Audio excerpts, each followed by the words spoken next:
to Resilience plus Rise, the space where we excavate the extraordinary from the heart of challenge. I'm your host, Thomas Scaria, and if you're feeling the pull towards a deeper purpose, a more impactful legacy beyond the peaks you have already conquered, you're in the right place. Because just like 26.2 transformative miles I explore in my book, Resilience plus Rise, life's most significant chapters often begin where we dare to redefine our finish line. And yes, it is available to buy and it's a bestseller. Today's guest, Rob Kam- Kamranpoor. I don't know if I've said it right. Got it. He's the founder, sorry. He's the founder and the principal coach of RK Leadership. For people who do not know what RK Leadership is all about, it has got over 2 decades of executive experience. Rob provides the expert guidance and support to the leaders at all levels, helping them to achieve their full potential. He's an entrepreneur, he's a leadership strategist. One of the way when I had a talk with him was understanding his passion for building stronger teams, scaling startups, and developing the next generation of leaders. He has led complex infrastructure projects, scaled and built successful engineering startup from ground up, and managed unionized teams.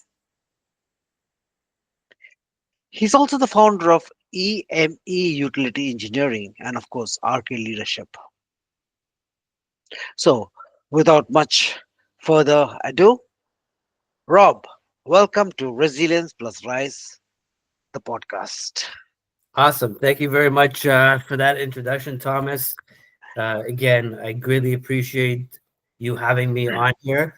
And I'm yours for the next 45 minutes or an hour, that whatever you have set. So, and I'm ready to go. Okay, rest assured, it's around half an hour stock, and because at times when I mean that's what I leave my podcast to be is that sometimes smaller bites are much more easier to be chewable than a long one. That's right. And but here we are, and I believe is that we don't need to have a lengthy conversation. Sometimes the main crux of it can come from a single statement also, Yes. or it can be viable. You as a leadership coach, you would have been in the space where when you say something which is insightful, which is meaningful, that has a larger impact than having a talk which could be around 2 to 3 hours. 100%. You're absolutely right about that. So, my question over here is that you started your life as an entrepreneur in utility engineering. What made you get into the space of consultancy, specifically in the element of leadership coaching? Yeah. So, again, that's a great question. And, we all start off from, graduating university and looking for our first job. And back when I graduated, the market was a lot tougher to crack into the engineering world. So I was lucky. A friend of mine introduced me to an owner of a startup. So my very first job out of university was with a startup. So I got to see how everything was ran from A to Z. Participated in various aspects of their work. So I wasn't only an engineer. I was doing QA QC. I was doing a little bit of marketing. I was doing a little bit of sales. So it got me to really understand how a small company operates. Hmm. And then going through a few other organizations after that, I decided to leave and do my own thing. I had my own startup doing security surveillance with a friend of mine. So we started our own company doing that. And again, working with friends is not always the best thing. Is that didn't work out. Got back into the corporate world, and after doing a stint for 2.5 years doing some sales engineering, I came across applying for Hydro One. So that was the majority of my career, is working for Hydro One, a utility, a major utility here in Ontario. After doing that for a while, again, I learned about leadership. I learned about teams. I got to lead my own teams there, and I saw the dynamics. I saw a lot of a lot of unhappy people and mismanaged teams. I had a lot of people that would come to my office and talk to me about their issues, and it's something I really like, was helping people. And it didn't have to be my own team directly. Was other teams as well. And after doing the corporate, being in the corporate world for about 19 years or so, um, I decided to come out and do my own thing. I just couldn't see myself, um, going to where I wanted to go in the corporate world. There's a lot of red tape, a lot of politics. Not a politician. Um, I couldn't. I didn't want to build those fake alliances to say, hey, you know what? Today I'm a part of this team. Tomorrow I'm going to be a part of this team, so that I can get to where I want to go. I Mhm. want to have more of a meaningful impact on not only teams but society as well. So I came out. I started sharing my content. I didn't like social media. I didn't have any platforms other than LinkedIn. I said, what's the best way to get the message out to a broader audience? And nowadays social media is the only platform to do that. So I just started sharing my knowledge and experience with people, and I had people reach out, say, why don't you do some coaching? So I started doing that. My first client was my landlord, actually. um, and I took on a few pro bono cases to build my brand.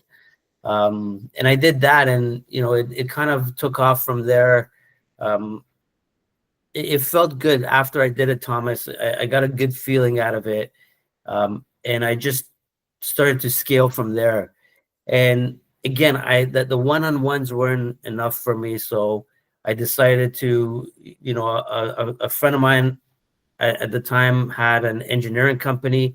He wanted to expand to a utility side. So, we actually graduated from university together. So I had another friend of mine who I was coaching at the time. He wanted to start up his own business. So three of us got together. We opened up EME Utility Engineering. And I am, like you mentioned, a co-founder there. And I got to hire my own team, scale the team. So now I get to lead a bigger team and, again, have that impact. So at the moment, I'm doing both RK leadership, where I get to work with organizations and individuals from a leadership perspective, and also the EME engineering side as well. Fantastic. But here, there's one particular element, maybe because so far I've maybe had conversation for with more than around 150 plus leaders, etc., or people, not leaders also, but amazing humans. A lot of them who are got into the space of coaching or helping or being of, the better word would be being of service to another human. Correct. And one of the stories that has resonated, and of course, the story there is, which is also on the other side, is that, and which I truly believe, that some of our deepest of purposes comes from our deepest of pains. Okay, or as paraphrasing Rumi, it would be brightest of lights come from the deepest of our wounds. Mhm. So specifically in the the space, yes, I also at some point of time when I started my trek or my journey into coaching, because I come from a background of being a program manager, and I've realized that the pains that has been going through with my colleagues or the my peers or my acquaintances, the same element which you would understand is that we are like ducks trying to float in water, looking all peaceful on top, but down below we are literally waddling the feet. And we always talk about where is the life among work, but unfortunately at that point of time I had forgotten that work is not life, and work is just a subset of life. And but of course there were certain changes in my journey, my existence, that made me go from just existing to living. And that's when I got into, of course, completing the book. And the book has been that part of that particular pivot which has taken place. And I realized for me, if I'm getting into the space of coaching or consultancy, I mean, as a human consultancy or in podcasting or writing the book, etc., it has come from some of the pains or some of the challenges. That's right. I mean, positive pains. It could be. It depends on how you're uh, making that particular experience too. So, but also, I've had amazing leaders who have had an amazing life, but they just felt a calling for helping another or being of service. So, which category do you fall into? Yeah, I think along my journey, Thomas, and that's a fantastic way of positioning it, because along my journey, again, there were a lot of pains. And I was the kind of person that kept everything in the whole time. I didn't like speaking to anybody, including my own family. And I still don't really bring a lot of, you know, the wounds up to them. But it also helped me do a lot of self-reflection, Hmm. and going through the journey of the pain and the challenges. um, it actually shaped the person who I am today. Okay. And that's what I'm able to use to help other people as well. From a it's not theory, it's not theoretical. So I've used what's helped me. But going back to what you said, that the pain really came to light when, you know I sat down one day during COVID, and this is again not being able to see, your family, your friends. I wasn't able to see my daughter like full time, and you know, having having to go through with that is very painful. My father had just passed away. I went through a divorce. I was having issues at work with, my superiors, and everything just came down. And I had that moment. We all have Mm. that moment. And believe it or not, and I haven't shared this with a lot of people. So I was actually again home by myself during COVID. I started watching the um, Nicky Jam documentary on Netflix. Now, for those who don't know who he is, he's an artist, and I watched his pain and his story, and that started to kind of reflect on my life. And I said, if this person that went through this came out of it okay, and he was able to achieve success, it got me to do wait like a very deep reflection. So I got a piece of paper, and this is like where I was really emotional at the time, and I started writing down what my purpose was in life. It just came to me, and I had like glimpse of it, Thomas, like previous years, but this was, when you have that moment where everything comes to you. And it was a time where I had to write things, and I still have it. I have it written down both on a paper copy, and I started like, typing it out. So I have it for myself. Um, and that was the moment I found out what my purpose was in life, and that was to help people. It was I was doing it already, subconsciously, but now I'm conscious about it. Whereas I know what I want to do, I know the people that I want to impact, I know why I want to impact them, and I want to leave this place being a better human every day. And I also want that legacy to be not a legacy from a popularity perspective or just attention. I want my daughter to see that, because I want that to be what she's left with. One day that I'm not here, I want her to know that about me, right? And I want her to see that, to know that, this life is more than about making money or getting attention. Just live by your values, and you'll get a lot in life. So that's what I went through, and those are the challenges that made me to who I am today. Wonderful. Because a lot of a lot of us we like to show the good clean paper. Okay, you know what? I was in this business. I was Yeah, doing. and I felt that I needed to help people. But there is always, if you really peel off the layers, there are always stories. In fact, what you just mentioned towards the end about what values we leave. In fact, I was just seeing the podcast from by Opera about near-death experience, and there is this doctor who comes to her, and he's talking about his book called as After, and there wherein he has spoken to people who have undergone this NDE, near-death experience, Mhm. and they come up with a common element, which is also said by Marianne Williamson, is that end of the day it is about the love, because when we leave this space, what we are filled with is how much of love we carry on the other side. Yes, And how do we build up on the love? It's a love that we can build up at this point of time. We may call it as value, we may call it as service, we may call it as, like I call it as, we are all like angels with one wing. When we hold another, that's when we fly higher. that's right. You got it. So when you're in this particular journey of being of service, uh, at times I feel the word help is very construed. But being of service, what has changed for you? The One of the most important things that has changed for me is the sense of fulfillment. So we always think that fulfillment and success are tied into materialistic things. Hmm. So whether you get that nice car, the shiny object, the house, etc.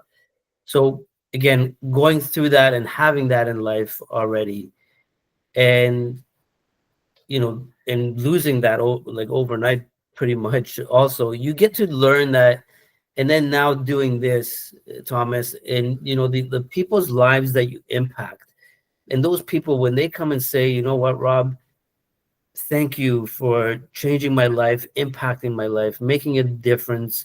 Now I feel better. I can do better. I'm doing X, Y, Z.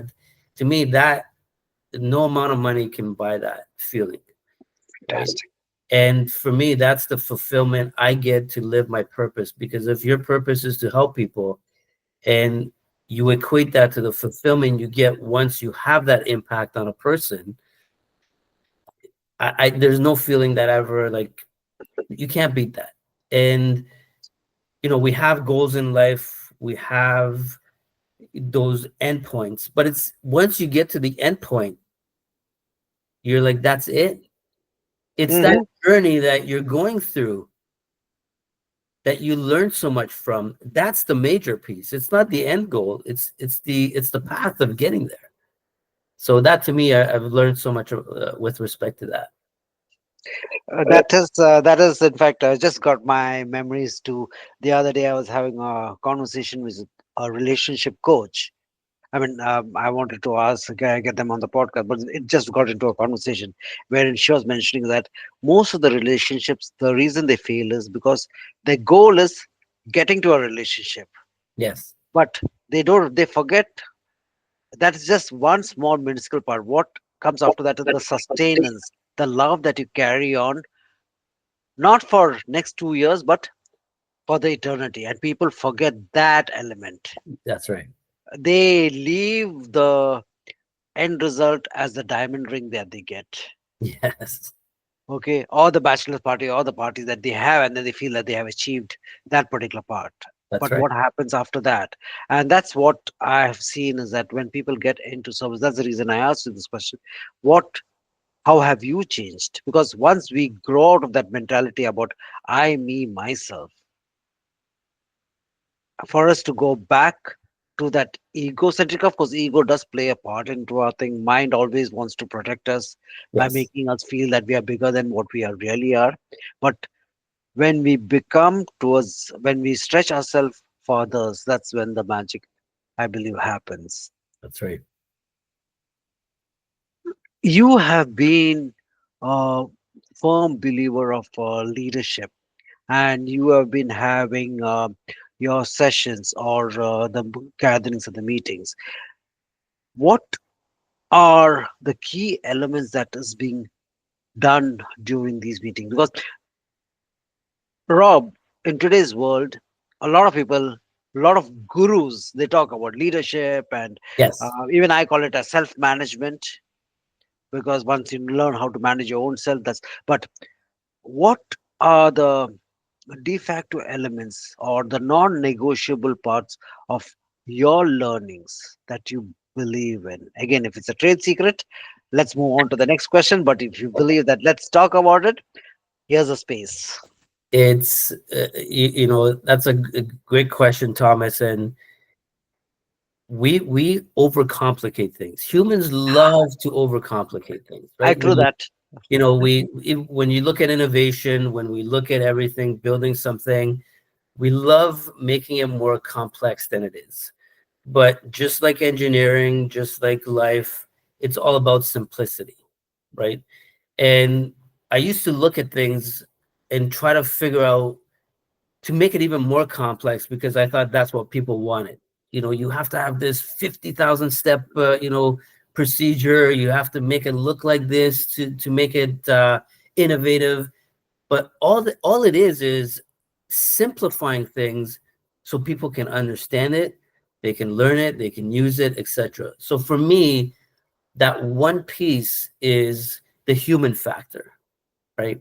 Okay. Um, my philosophy in leadership is to lead with love and kindness. And when you live those, again, live your values and portray your values, those are your non-negotiables, right? When you when you sit in front of somebody and you treat them like a human being, that's the only secret. Because in a lot of corporations, Thomas, and I've been there, I lived it, I was on the other side. Yep. They treat you like animals, robots. We're not animals or robots or any of that stuff. And I always say, what would you do if that was, your mother, your daughter, your son, your uncle? How are you treating those people? Like, you don't you want to treat them like you would want somebody to be treating your family? And I still can't fathom why people don't understand that simple concept. And they like to, abuse their power. They like to abuse people. They, destroy people's mental health. Mental health is on the increase. Okay. And one of the main reasons, and again, I have this conversation on a daily basis when people call me from different organizations, they just want to be heard. And I'm just there listening to them. And I learn a lot. And then I use that to treat the people that I lead or coach to say, hey, you know what? It's all about being a human being. It doesn't mean, and people take that out of context and they say, oh, if you're kind, people are going to abuse you. No, No. you have your boundaries in place and you know what those boundaries are. They can try, but you bring them back to that, to that place. So for me, it's just about that being a human being. And I think we've a lot of people have forgotten what that really is. And you can look at the world today and you can see it for yourself. When the great leaders themselves profess on that particular thing is that my way or your way, I mean, or the highway. Yeah. We are just pawns in that big game. Anyway, that's a different topic that we can talk hours and hours about. But you got a major conference coming up shortly, I Yes. believe. Can you say a little more about that? Sure, absolutely. So again, I kind of envisioned this this summit that I have last year when I started um, my organization, my engineering organization. Again, I wanted a platform where I can reach more people, as I said earlier. And I said, what better way to do it than having a young professionals leadership conference where where we get to empower and develop tomorrow's leaders. So it's about bringing people in, making it affordable to the young people, because if you look at all these big conferences, there's massive price tags on them. Um, and it's about bringing in quality speakers and mentors and people from various industry in those leadership um, positions that have been there, their stories. And once you share that with the younger audience, you get to empower now this group, and they go out there and they can put this into action and grow, Beautiful. and hopefully they will give back. And you create that a domino effect, right? You create a community. It's all about creating that community. So the way I look at it, Thomas, is we've got enough negative things going on in this world. Ah, I don't pay attention to that, and I say, okay, how do we balance it out by creating something more positive, so people can see that there's also good things in the world that they can follow and be a of course. part of. So this is what this summit's all about. It's bringing young people together. Um, I've been very grateful for the people that have been a part of this summit, from the leadership aspect, where they gave me their time, their energy, being away from their families for like on a Saturday. And Mhm. they did this all with no cost, Thomas. And a lot of these speakers like to charge money for coming and doing this. But the people I had last year, because they knew I didn't have a budget and everything was based on the sponsorship dollars, and it was our first year, we weren't able to get that much sponsorship dollars. So they said, you know what, Rob, we're okay. And at the end of that summit, they said, we're so happy to do this, because they saw firsthand the impact that they had on these kids. And these kids, super engaged. They went up and talked to everybody. It was just such a great thing, and I wanted to kind of keep that going. And again, this year we have it on October 18th in Toronto. Okay, fantastic. In fact, I do understand because I am a mentor for some of the major universities over here in Western Canada and across some of the places across the globe also. So I know that the impact when we grow up, when we are growing up, the people who come with those particular experience, and now that I'm a bestseller author, so people come to me more, and it's not that the nuggets are new.